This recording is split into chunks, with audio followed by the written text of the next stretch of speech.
If you watched my previous video talking about the remote starter for my backup generator for the solar system, this is going to be a follow-up video just to discuss the details of the setup and the wiring diagram.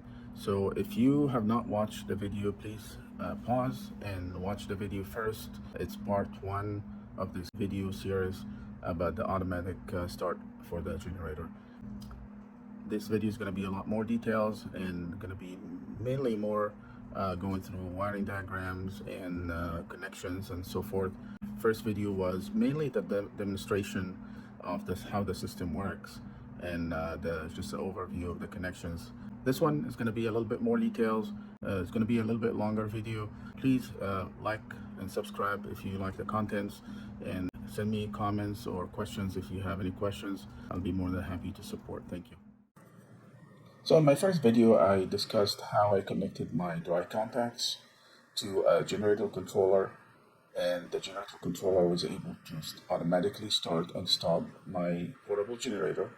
And also in the meantime, I used a Wi-Fi smart switch connected to an online app. So in this video, I'm going to go through the wiring diagrams and how I connected everything. But first, let's start with a few important points. The first point that we want to discuss is why do you actually need to start the generator automatically? The first reason, if you have an off-grid system and you don't have a grid backup, then in this case, if you run out of battery during a cloudy day, or your battery drains to a critical level, the battery will automatically shut down. And if it automatically shut down, that means your whole system will shut down. You won't be able to start it automatically. You will have to be started manually. That becomes a problem if you have an unattended system, or you don't want to wake up in the middle of the night to restart everything manually. The second reason you want to do that, if your system is unattended, if you have a system in a vacation home or in a cabin where you are not next to the generator all the times, where you started when you feel that the battery is going down by itself. So in this case, you need to be able to start the generator automatically when the battery goes to a critical level using the dry contacts of your inverter. And in this case, you should have some sort of a way to automatically start your generator. The second point that I want to discuss is, when do you need a generator controller? So we established that you need the generator to start automatically. But in this case, when do you need a generator controller? The first reason you need a generator controller, if you have a generator without dry contacts input. So if you have a generator that already has a dry contacts, which is the ability of the generator to start using a signal from the inverter, this is also called two-wire start, and it's very common in the standby generators, which is the high-end generators. Then you do not need an external generator controller like I have in my system. And the reason I use the generator controller is because I was using a basic portable generator and it did not have a dry contact start capability. Reason number two, you want to have the ability to start the backup generator when the battery reaches a low level, and or if you want the ability to start generator remotely using the internet to charge the battery, or for a periodic startup maintenance that you need to start, let's say every week or every 2 weeks, to keep the generator looped and the battery up to speed, you need an external generator controller. Like I mentioned earlier, if your generator already has dry contacts, type of home generators, those come with the dry contact hookups, so you don't need an external generator controller. The third question is, what do you need to make this work?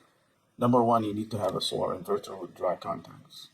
So you're able to use those dry contacts to feed your generator controller.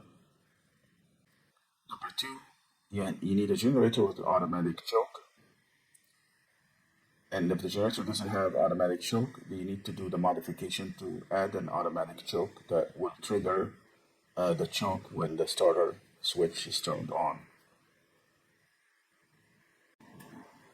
Number three, you need a generator controller. And in this case, a generator controller would be something like the smart gen that I'm using or something similar. Number four, you need a trickle charger. This trickle charger will help you to maintain the battery charged all the time in case if you need to start the generator at any moment. This trickle charger will provide also power to both the controller and the Wi-Fi switch. You will also need an automotive relay, and we'll explain later why you need that. You also need a Wi-Fi smart switch. You're also going to need two wires that are going from the inverter to the controller, and two wires going from the Wi-Fi switch to the controller. You would also need some wiring to go from the controller to the generator with six wires. And also you're gonna need some sort of a connector in between in case if you want to disconnect the generator at any moment. Now we're gonna spend a few moments talking about the wiring diagram. And this is the most important part of this presentation here. So going from the top left corner, you have the inverter, you have the dry contacts. You're only going to use the normally open part of the dry contact. So the line that says C, which is the common, sometimes it's also called N, and the other one that says NO, which is normally open. Lower corner, you have the smart switch, and it is functioning in parallel with the inverter. So the two lines are going from the inverter. Also, you have two lines going to the Wi-Fi smart switch because the smart switch acts as a dry contact as well for the controller. The smart switch also is connected to a power supply. So the power supply could be your 12-volt battery or 12-volt trickle charger, or you can have a USB with 5 volts feed into the smart switch for that. It also can take AC input as well. The dry contacts are connected, both the one that's coming from the inverter and the one that's coming from the Wi-Fi. They're both connected to two lines. Line number one, which is the battery negative, and then line number 9, which is the remote signal on the controller. So those are the two lines that are coming from the inverter and the smart switch into the controller. Also, line number 1 is connected directly to the battery negative of the generator. Okay, so this line going directly to the generator battery. And those lines that I have color coded here are going to correspond to the lines that are going into the generator connector that I showed in my other video. So connector number 1 in the controller is connected to the battery negative. Also the C and the common or the N, whichever you have designation on your dry contacts, and also the C on the Wi-Fi smart switch. Also, the battery negative line feeds other things as well. So in this case, it connects the battery and also connects to the automotive relay. The automotive relay serves an intermediate step between the signal that's coming out of the aux number 10 of the controller and the kill switch. The color-coded lines that are coming out of the generator controller correspond to the lines that are going into the connector between the controller and the generator. This connector I made that way I can disconnect the generator whenever I want for maintenance or whatever. So it makes it easy for me to disconnect the generator from the controller. For the automotive switch to work, you need to follow it. You need to connect a line from the battery positive that connects to terminal 85 right here. And then the second one, which is the aux, which is the stop signal that's coming out of the controller. It connects to the other side of the coil, which is number 86 on the automotive relay. Then number 87 is the one that goes to feed the kill switch. number 30 is the one that's connected to the battery negative. Terminal number 3 that's coming out of the controller goes directly to the start switch. Terminal 13 and 14 or 16. I had a success with 13 and 14. Some people had success with 13 and 16. Those are the feedback from the generator to let the controller know that the generator started. Number 13 connects to the neutral. 14 or 16 will connect to the life of the generator. Now I'm gonna go through a few important points when I did the wiring on my generator.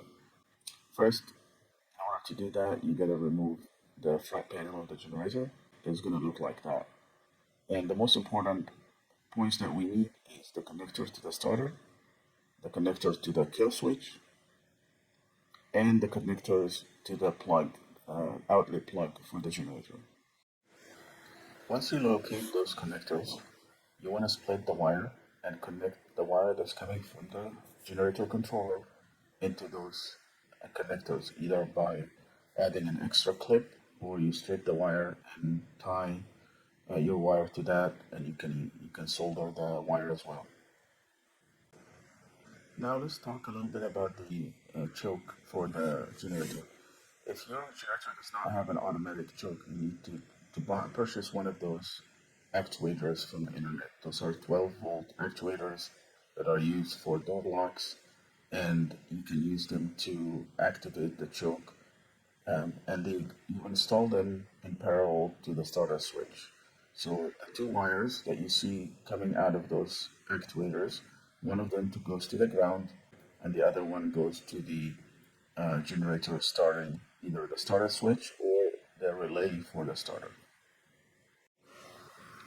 As you can see, this actuator is mounted on the side of the generator, and then it has a little cable that connects to the choke to activate the choke during the starting time.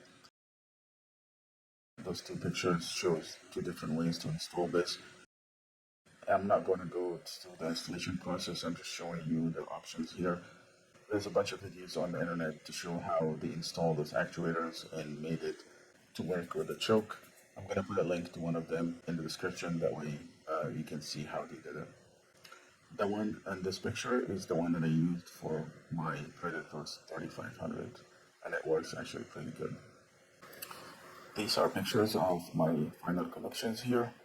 The cable that's coming out of the panel, and also the cable that's connected to the controller. Now let's talk a little bit about the inverter and controller settings. For the inverter, you need to make sure that you set your dry contacts properly. As you can see, those are the settings that I used. I used the NO and C on the right column. Those are the settings that I used.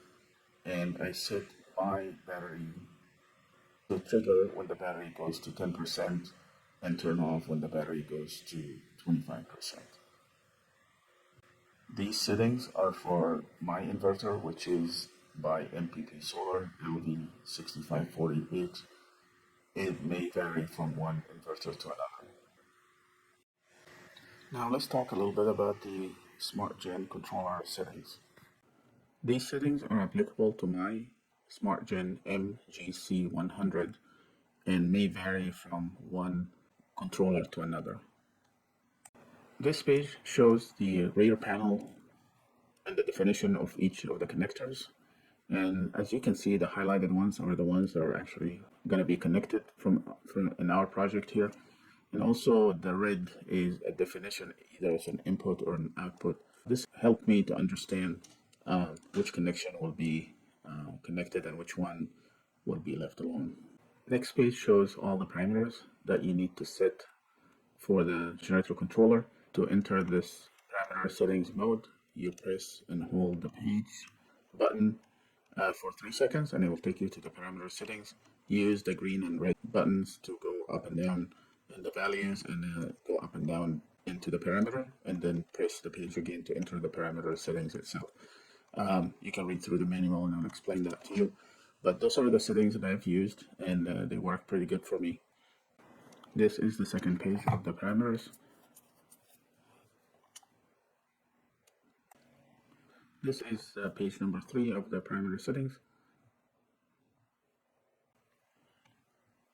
So in summary, the main parameter values that you need to make sure you set up correctly, it's P15, which is the ETS stop hold time. You want to make sure that the controller will hold the kill switch for enough seconds until the generator stops.